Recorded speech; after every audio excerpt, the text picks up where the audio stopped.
If it's safe for you to do so, take a slow breath in and out like this.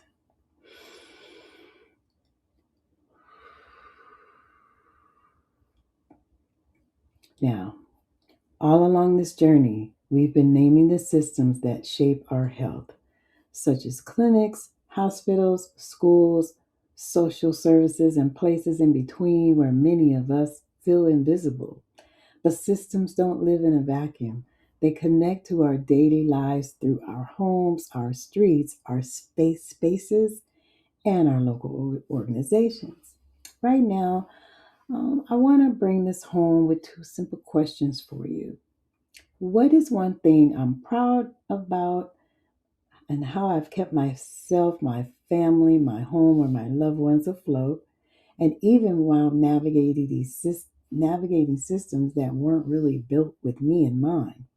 And where do I want to invite more support from a person, a local resource, or this wider community we're building right here? So my safety net isn't sitting on my shoulders alone. You can write it down, you can say it out loud, or just hold it quietly inside. But I want you to look at, what are you thinking about? I'm proud that and then you fill in the blanks, or I like some more support with, and then fill in the blanks. This moment isn't about fixing everything, it's about noticing how far you've already come and gently pointing your compass toward the support you deserve in your home and in the systems around you. So, what are we going to do today? Today, we will define why a home is health theory and mindset can be used to help you identify your lived reality. We will review how the safety net map that we created can be an important tool that can help you navigate systems where you live. And we will discuss examples of who belongs in your safety net circle, adding value to your growing wellness toolkit we are creating for you every time you visit our channel. My call to actions for you today is to do a quick compass check focused on systems awareness and your awareness of them, give you specific suggestions for how you can access support now and when you need it in the future. We're going to start with framing what the Home is Health campaign means and why we were doing it. So, in our communities, Home is Health isn't a slogan, it's a reality many of us live with here every day. Home is where we care for our elders, raise our children, manage medications, we make late night decisions. We sit at the kitchen table, going through bills and trying to understand letters, phone calls from health and social service systems if you're in those systems. For some of us, home is stable and comforting. For others, it's crowded, shared, temporary, or feels like it could disappear with one paycheck, as we talked about before, one notice or one crisis away, right? That we talked about in segment one. When home is uncertain, every system from healthcare to housing to employment, well, it feels harder to navigate and our safety nets stretch very thin. That's why it becomes even more important to know what is around me, who is around me, and how can I tap into these resources in a way that feels possible for me. So, welcome back, navigators and pathfinders. I'm your host, Marie Corbin, founder and executive director for Project Heal of Santa Barbara County. And this is Pathway to Wellness, navigating our journey in our final Home is Health campaign. Now, back to our topics. So, we're going to talk about introducing the safety net circle. As you know, we reviewed people and places and the systems that are in our communities. One of the tools we talked about on this pathway um, is your circle net, safety circle net. I'm sorry. It is after the 4th, and so I'm a little tired. Happy America, happy 4th of July, America. This tool, right? We're going to think of it as a simple way to see the connections between your home, your people, and the systems around you. In your safety net circle, you might include the friend or family member who checks in or helps you with rides, clergy or spiritual leaders who listen, advocate, or connect to you for support, counselors, therapists, or social workers who help you navigate stress and options, teachers, school staff, or community educators who see your kids and your reality. This could be local clinics, public health departments, and community health workers. It could be community centers, resource hubs like the Faro Center, and nonprofits that offer navigation.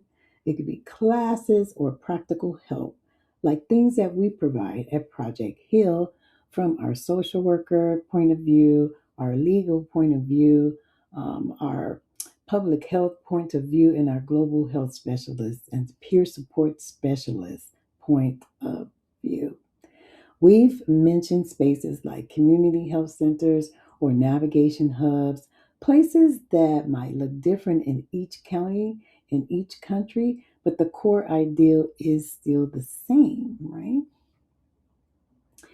You are not meant to hold the entire system by yourself. Your safety net circle is meant to share some of that weight.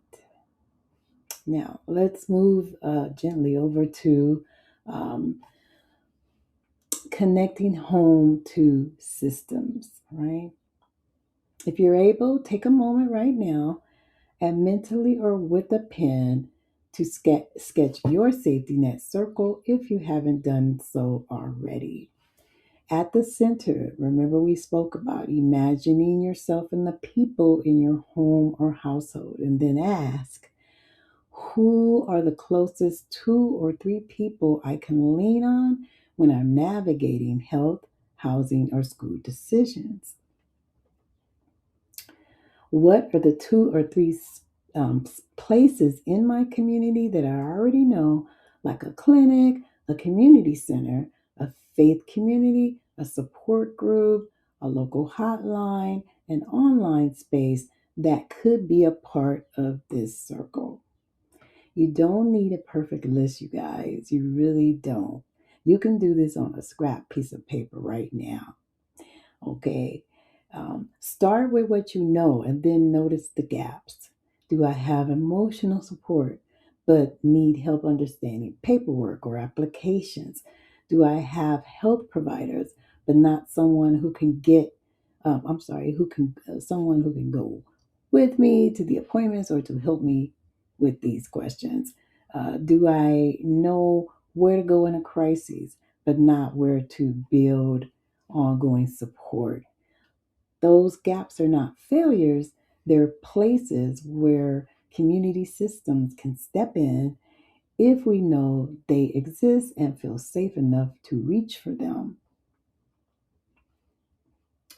Okay, here's the compass check that I said we would go and review.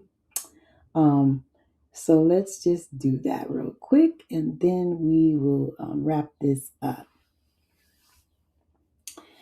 Let's come back to this final compass check with our eyes on community systems.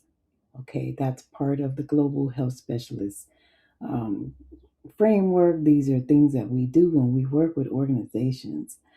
Ask yourself, what is one system or resource in my community that I now see more clearly than I did before this series? What is one step I can take, like a call, a visit, a conversation, a question, to bring that resource into my safety net circle? Maybe it's like letting a trusted friend know you're ready to ask for help. Maybe it's visiting a local community center or a resource hub and just saying, this is what I'm dealing with and where can I start? Maybe it's like asking your clergy member, a teacher, a nurse, a social worker, what resources do you know about that someone in my situation could use? You do not have to become an expert in every system. Okay, that's what we're for. You could just head on over to our website for that. But knowing even a key few doors to knock on and a few people who will knock with you is part of building a safety net that honors your reality. So, with all this in mind, I know it's a lot.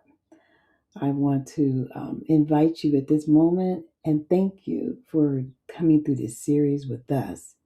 And don't forget, you can subscribe for free and become part of our growing community of Pathfinders and community navigators, women, families, students, and health professionals. We're all learning how to strengthen our safety nets and care for ourselves and our communities with more compassion and more clarity. So every time you subscribe, like, and share, you help this space reach someone who might be sitting in the dark tonight, who might be wondering if they're the only one struggling because they're not and you're not. Oh, and also I wanted to remind everybody, don't forget to get a copy of your companion guide that we created to go with segment 4 of this pathway to wellness, navigating our journey, and use it to help you. It helps viewers reflect on how home, community, relationships, and local systems shape health and well-being. It's in the description box below, so don't forget to grab a copy for free. And if you're able, as I said again, don't forget to tap subscribe. Thank you so much to the new subscribers that we have for the July the 4th holiday. That's great. That's a great birthday present for us all, right? Subscriptions are great. We're going to have a lot of fun learning together here. And don't forget the notification bell and share this video with one person who might need a little courage and company right now.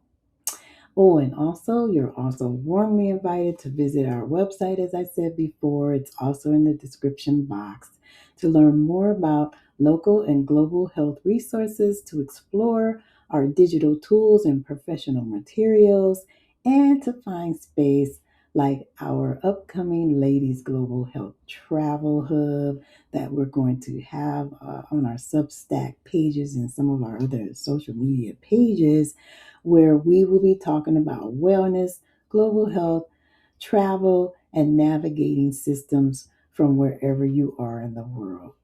To our community here locally across our county and region, and all of our sponsors and volunteers, thank you for trusting me with your stories and your reality. To our global community around the world, our students, health workers, caregivers, and advocates watching from different countries and different time zones, thank you for bringing your perspective and your heart into our circle. Together, we are learning that your home, your community, and the systems around you are all part of your healthy story, right? And that small steps taken in community can shift more than we realize. Thank you for being here. Thank you for caring for you and your tribe. And I'll see you in the next chapter of our journey.